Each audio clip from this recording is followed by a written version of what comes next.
Hello, नमस्कार माझ्या सर्व अंगणवाडीच्या मैत्रिणींना. मी सुद्धा तुमच्यासारखीच एक अंगणवाडी सेविका आहे आणि आज मला जो अनुभव आला 2 दिवसाच्या पूर्वी, तेव्हापासून मी खूपच डिस्टर्ब आहे. मला कळत नव्हतं मी काय करू. सारखे 2 दिवस माझ्या रडण्यामध्ये गेले.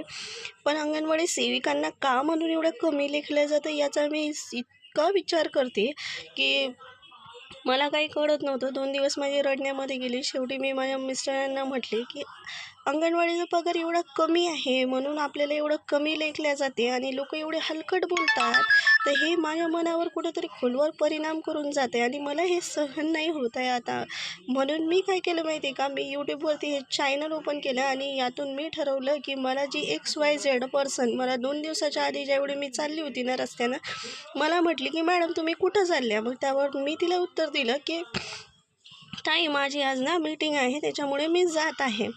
तर ती व्यक्ती मला बोलली की हो का, जात आहे का, आणि मग कशानं, पायीच जाणार तुम्ही, कारण तुमच्याकडे तर तेवढे ॲटोचे पैसे नसतील, नाही तर मग बसनं जासाल अर्ध्या तिकिटामध्ये, हो की नाही ताई. त्यावरती मला असं वाटलं की काय यांना विनाकारणचं उत्तर द्यायचं, म्हणून कशी गर्विष्ठ लोक असतात आपण त्यांना उत्तर द्यायला नको. तर मी तिला म्हटले की हो ताई मी इथं बसनेच जाणार आहे, ॲटोने प्रायव्हेट ॲटो करून काही मला परवडणार नाही. तर ती जोरात हसली आणि मला मागून किंचित कमी आवाजामध्ये मला बोलते, एक काम करा ना, थार वगैरे घेऊन घ्या ताई तुम्ही आणि थारनं जात जा म्हणून तुम्ही.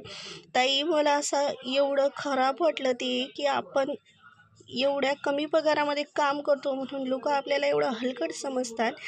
आणि ती का बोलली माहिती का, की तिचा मुलगासुद्धा यूट्यूबवरती व्हिडिओ बनवतो आणि टाकतो आणि तो त्याच्यातून चांगलं त्याला काहीतरी मिळत असेल म्हणून ती आता मला कमी लेखायला लागली. पाहिलं तर तिचा काही हा हक्क बनत नाही मला एवढं कमी लेखायचा, पण मग ती मला त्याच्यामुळे कमी लेखते. आणि तेव्हापासनं ना मी 2 दिवस रडली आणि माझ्या मनात विचार येतोय की आता मी पण असं काहीतरी करणार. मी पण यूट्यूबवरती माझ्या अंगणवाडी ताईंना रिक्वेस्ट करणार, सर्व जनतेला रिक्वेस्ट करणार की माझ्या पण चॅनलला तुम्ही सबस्क्राईब करा आणि मला सपोर्ट करा. मी पण डेली ब्लॉगिंग करणार. तर माझी सर्व ताईंना, सर्व जनतेला विनंती आहे की तुम्ही मला डेली ब्लॉगिंगच्या या चॅनलला प्लीज सबस्क्राईब करा.